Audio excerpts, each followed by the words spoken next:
Very good morning. I'm Advocate Sana Fatima. Today we are going to deal with the subject administrative law and the topic is rule of law.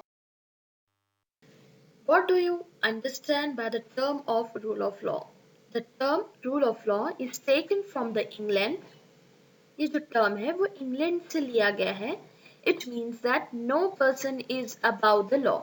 कोई भी इंसान, कोई भी government या कोई भी चीज लॉ से सुपीरियर, लॉ से ऊपर नहीं होगी. And that every person is subject to the jurisdiction of ordinary court of law, irrespective of his rank and position. Rule of law requires that no person should be subjected to harsh, rash, uncivilized, or arbitrary treatment. An example of the rule of law is freedom of the press, which is the law in the USA as per the First Amendment of our Constitution and is similarly valued in many other free democratic countries. ये कहता है rule of law कहता है कि जो भी government है वो अपने विम्स एंड फैंस में रन नहीं कर सकती. It has to follow principles of the law. ठीक है, गवर्नमेंट कोई भी अपने मर्जी से नहीं चल सकती. इसको रूल ऑफ लॉ को फॉलो करना पड़ता है. देन जिस चलिए जानते हैं सुप्रीमेसी ऑफ लॉ. अगर इंडिया में जितने भी लोग उनको अगर पनिशमेंट होती है तो वो लॉ के अकॉर्डिंग ही होती है. बस किसी की इच्छा हुई तो उनको पनिशमेंट हो जाएगी, ऐसा नहीं होता. यहाँ ये क्लियर होता है कि हमारा लॉ जो है वो सुप्रीम है and everything will be govern as per the law of law. इसके मेन एक्सपोनेंट्स हैं sir Edward Coke and A V Dicey. Sir Edward Coke ने रूल ऑफ लॉ को ओरिजिनेट किया था एंड एवी डाइसी ने फर्दर डेवलप किया था. Separation of powers तीन ऑर्गन्स में सेपरेशन ऑफ पावर्स के तीन ऑर्गन्स थे एंड रूल ऑफ लॉ के तीन प्रिंसिपल्स थे. ठीक है, हम लोग डील करेंगे एक बहुत ही इंपॉर्टेंट केस लॉ से. एक बहुत ही इंटरेस्टिंग केस लॉ है जो है एडीएम जबलपुर वर्सेस शिवकांत शुक्ला. इसमें क्या हुआ था, इमरजेंसी के टाइम बहुत सारे लोगों को अरेस्ट कर दिया गया था मेंटेनेंस ऑफ इंटरनल सिक्योरिटी के अंडर में. उनमें से किसी को भी उनके ग्राउंड्स ऑफ अरेस्ट नहीं बताए गए थे. सभी लोगों ने हाई कोर्ट को अप्रोच किया हेबियस कॉर्पस का रेट लगा के. इसलिए ये केस को हेबियस कॉर्पस भी कहा जाता है. उन्होंने कहा कि ये जो उनका डिटेंशन है वो आर्टिकल 21 का वायलेटिव है. फाइनली ये केस पहुंचा सुप्रीम कोर्ट. सुप्रीम कोर्ट ने कहा इंडिया में रूल ऑफ लॉ का स्पेसिफिक प्रोविजन कहीं भी नहीं है. Article 21 he rule of law की बात करता है. तो इमरजेंसी के वक्त आर्टिकल 21 निरस्त हो जाता है तो रूल ऑफ लॉ भी निरस्त हो जाता है. तो आपका डिटेंशन सही है. आगे जाके सुप्रीम कोर्ट ने इस केस के डिसीजन को अपनी गलती मान. तो यहाँ पर बोला गया है no man is punishable except for the distinct breach of law. मतलब यहाँ पे कोई भी इंसान पनिशेबल नहीं रहेगा जब तक वो लॉ का ब्रीच नहीं करता, लॉ का उल्लंघन नहीं करता. Second is no man is above the law. कोई भी इंसान लॉ के ऊपर नहीं है. ठीक है. The Constitution is the result of the ordinary law of land. Constitution क्या है? एक result है एक ordinary law of land का and basic principle of the rule of law. Rule of law क्या है? Constitution का basic principle है. Basic principle of rule of law क्या है? Law is supreme above everything and everyone. Nobody is above the law. क्या है? जो law है वो हर किसी से सुप्रीम है, हर चीज से सुप्रीम है और हर इंसान हर किसी से सुप्रीम है. Nobody is above the law. कोई भी लॉ के ऊपर नहीं है. All things should be done according to law and not according to whim. मतलब हर चीज क्या होनी चाहिए? अकॉर्डिंग लॉ के अकॉर्डिंग ही होना चाहिए. लॉ के whim के मतलब लॉ उसके इच्छा के अनुसार नहीं होना चाहिए. जैसे हमने इधर देखा था. Then no person should be made to suffer except for the distinct breach of law.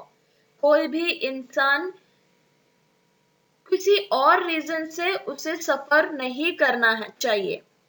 यहाँ पे एक ये कहा गया था कि 100 गुनहगार छूट सकते लेकिन एक बेगुनाह को हम पनिशमेंट नहीं दे सकते. ओके, तो वैसा है यहाँ पर कि किसी बेगुनाह को हम सफर होने नहीं देंगे. जो ब्रीच ऑफ लॉ करता है, जिसने लॉ का उल्लंघन किया है, उसको पनिशमेंट होगी. Absence of arbitrary power begins heart and soul of the rules of law. जो आर्बिट्ररी का एब्सेंस होता है पावर का, तो वो जो है वो कॉन्स्टिट्यूशन का रूल ऑफ लॉ का क्या है? वो सोल एंड हर्ट है. उसका हर्ट एंड उसका सोल है, उसका रूह है. Equality before law and equal protection of law. Equality before law, हम लोगों को आर्टिकल 14 याद आएगा. जी हाँ, यही है रूल ऑफ लॉ का सेकेंड इसका प्रिंसिपल. चाहे प्राइम मिनिस्टर हो या क्लर्क, चाहे आप हो या मैं, लॉ के सामने सब इक्वल है. किसी का भी दर्जा ऊपर या नीचे नहीं होगा. No person is discriminated in the eyes of law. Everyone is equal before the law. Predominance of legal spirit. तो ये क्या होता है? Let us see. देखिए, बहुत सारे कॉन्स्टिट्यूशन में राइट्स एम्बेडेड होते हैं, पर ये काफी नहीं होता है. प्रीडोमिनेंस जो है ऑफ लीगल स्पिरिट, कॉन्स्टिट्यूशन आपके राइट्स रिकॉग्नाइज करती है एंड कोर्ट्स उन राइट्स को एनफोर्स करने में हेल्प करती है. इंडिया में रूल ऑफ लॉ के प्रिंसिपल बहुत ही अच्छी तरह से एंटाइटल्ड है. The government has to further constitution which is the supreme court.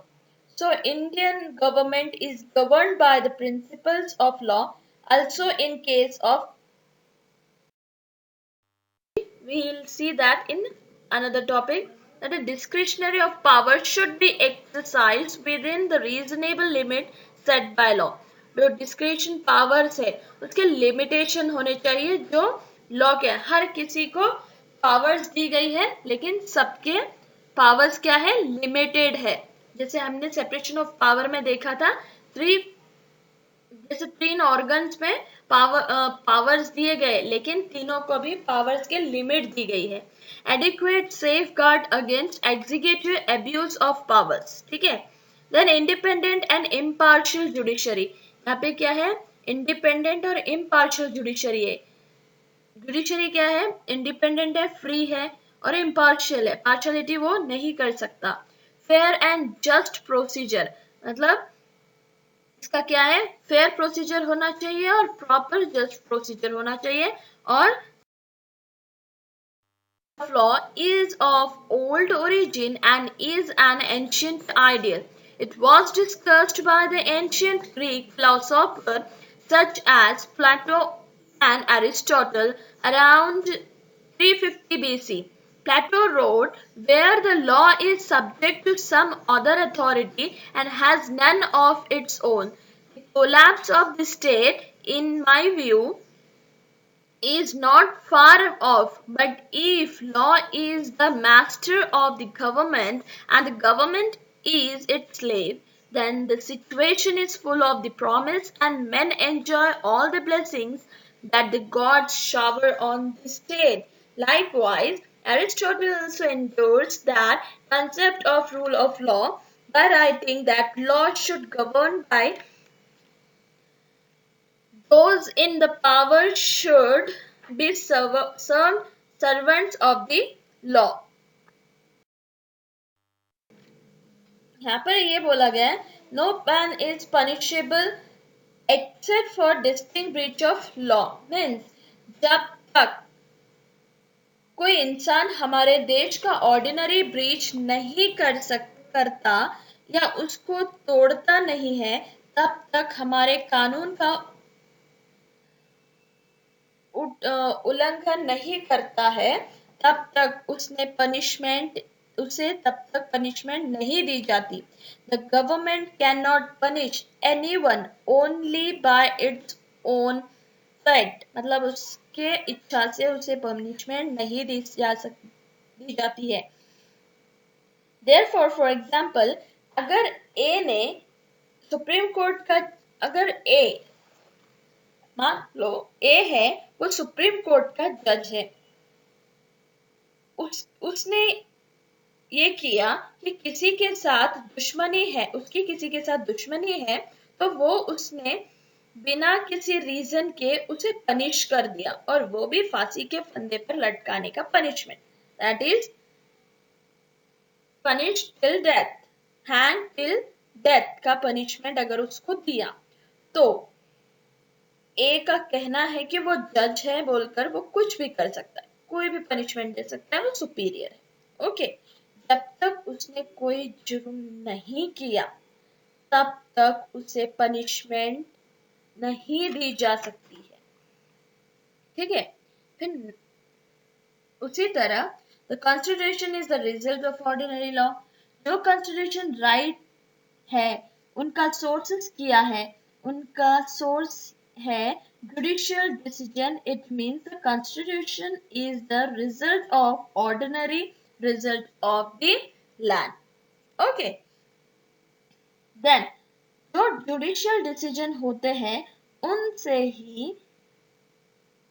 उनसे उन्हें निकाल के उनसे ही जुडिशियल डिसीजंस निकाल के आते हैं हमारे कॉन्स्टिट्यूशन के राइट्स ओके देन मीन्स जो टाइम टू टाइम जो डिसीजन कोर्ट के द्वारा आते हैं वही डिसीजन वही रूल्स कोर्ट के द्वारा एनफोर्स किए जाते हैं वही ब्रिटिश कॉन्स्टिट्यूशन है कॉन्स्टिट्यूशन में जितने भी राइट्स हैं वो सारे जुडिशियल डिसीजन का रिजल्ट है okay now here the phrase rule of law is derived from the French phrase la principle de légalité का मीनिंग है the principle of legality which refers to the government based on principle of law and not for men ठीक है इसका reference क्या है government किस पे based है प्रिंसिपल ऑफ लॉ में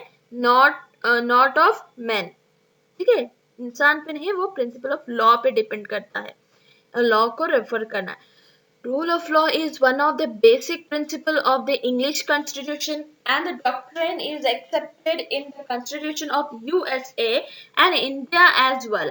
The entire basis of administrative law is the doctrine of rule of law. Rule of law is one of the basic principle of English law. Rule of law क्या है ये एक basic principle है किसका English constitution का and doctrine is accepted in the constitution of USA ये doctrine क्या है एक्सेप्ट किया गया है यूएसए के कॉन्स्टिट्यूशन में and as well as India का भी कॉन्स्टिट्यूशन का एक बेसिक प्रिंसिपल है ठीक है the entire basis of the administrative law is the doctrine of rule of law The Chief Justice of King James's region was the originator of this concept. ये क्या थे? Originator थे ये concept के. He maintained that the king should be under God. मतलब क्या है? जो king है वो God के मतलब भगवान के अंडर में रहना है, उसी तरह लॉ को, गवर्नमेंट को क्या करना है, लॉ के अंडर रहना है. And the law and he establish the supremacy of law against the executive and that there is nothing higher than a law. ठीक है, उसने क्या किया, क्या बोला कि यहाँ पर लॉ के ऊपर और लॉ से हायर कुछ भी नहीं है. Then later Albert Venn Dicey ने कहा, मीन्स एवी डाइसी ने कहा, a British jurist and constitutional theorist developed the concept of his book the law of the constitution. उसके बाद एवी डाइसी ने इस थ्योरी को और डेवलप किया उनके बुक के द्वारा, the law of constitution 1885. His writing on the British Constitution, which is unwritten, included three distinct thought that kindred ideas on ideas of rule of law. Then later of discretionary power and supremacy of law. क्या था यहाँ पे, absence of discretionary of powers and supremacy of law. Whilst no man is above the law. यहाँ पे क्या था, powers के discretion जो है वो absence था और supremacy of law absence था. Then यहाँ पे क्लियरली बता दिया गया था कि no man is above the law, no man is punishable except for the distinct breach of law. मतलब किसी को भी पनिशमेंट नहीं होगी जब तक उसने कोई हमारे लॉ का उल्लंघन न किया हो. Established in an ordinary legal manner before ordinary courts. ठीक है, ऑर्डिनरी लीगल मैनर में वो फॉर्म हुआ before ordinary courts. The government can not punish anyone only by its own fate. जैसे मैंने अभी बताया थी कि कोई भी गवर्नमेंट उसको खुद के इच्छा के अनुसार किसी को भी पनिश नहीं कर सकता. Persons in authority do not enjoy wide arbitrary or discretionary powers. Darcy asserted that whatever, wherever there is a discretion, there is a room of arbitrariness.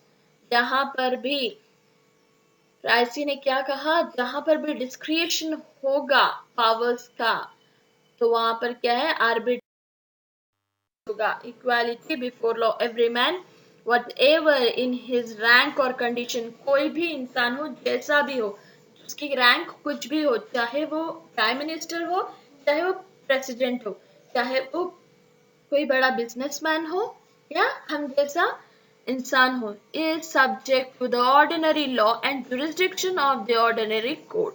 उसे लॉ के सामने झुकना ही पड़ेगा और कोर्ट के सामने उसे शामिल होना ही पड़ेगा. No person should be made to suffer in body or deprived of his property except for a breach of law established in the ordinary legal manner before the ordinary courts of the land. तो उसको जब तक वो क्या नहीं करता, breach of law नहीं करता in the ordinary legal manner, मतलब कोई भी ऑर्डिनरी लीगल मैनर में, then code of predominance of legal spirit. Okay, जैसे मैंने आपको इससे पहले बताया था, predominance of a legal spirit क्या है, the general principle of British constitution specially the liberty and the rights of the people must come from traditions and customs of the people and be recognized by the court in administration of justice from time to time.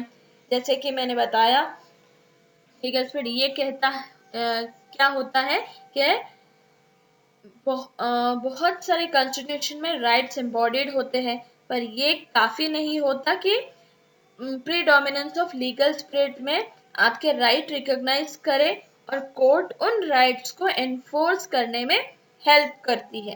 Okay, India में expression the rule of law is one which over the years has been used to convey a wide variety of ideas and has a number of meanings and correlating, including their criticism. Then the expression of rule of law is one which over the years has been used to convey a wide variety of ideas and has a number of meanings and corollaries, including their criticism. In common parlance, it is often used simply to describe the state of affairs in a country, where in a main the law is observed and order is kept, that is, as an expression synonymous with law and order. The public lawyer, however, the phrase conveys the something a little more precious, and for them the in phrase is inextricably linked with the writings of the Daisy. ठीक है, यहाँ पे क्या कि यहाँ पर उसने कहा था कि जो कुछ होगा वो सब लॉ के हिसाब से होगा, कोई भी गवर्नमेंट या कोई चीज उससे सुपीरियर नहीं होगा. Now in case of Indira Nehru Gandhi versus Raj Narayan AR 19 AIR 1975, यहाँ पर एक केस में कहा गया द बेसिक स्ट्रक्चर जो है कॉन्स्टिट्यूशन का उसको डिस्ट्रॉय नहीं करना चाहिए. ठीक है, तो basic structure rule of law ये एक टाइप ये बेसिक स्ट्रक्चर के अंडर में आता है. ठीक है, जैसे कि आर्टिकल 14 वगैरह जो है वो सब इसमें इंक्लूड होता है. देन रूल ऑफ लॉ बात करता है तीन प्रिंसिपल्स की. ये मेनली ये कहता है कि गवर्नमेंट रूल ऑफ लॉ से चलनी चाहिए. कोई भी गवर्नमेंट हो या इंसान हो, कोई भी ऑफिस हो, कंपनी हो, वॉट एवर, वो रूल ऑफ लॉ के हिसाब से ही चलना चाहिए. इन शॉर्ट, ओके, हमारा फर्स्ट मॉड्यूल का एंड होता है. यहाँ पर हमने फर्स्ट मॉड्यूल नंबर 1 यहाँ पे हमने कंप्लीट किया. ओके, नाउ मॉड्यूल नंबर 1 का फर्स्ट क्रेडिट मतलब फर्स्ट पार्ट हमने कंप्लीट किया है. अब हम सेकेंड पार्ट में देखेंगे civil services in India. Okay, thank you. कोई भी डाउट हो तो प्लीज मुझे बोल, you can contact me. Okay, thank you so much.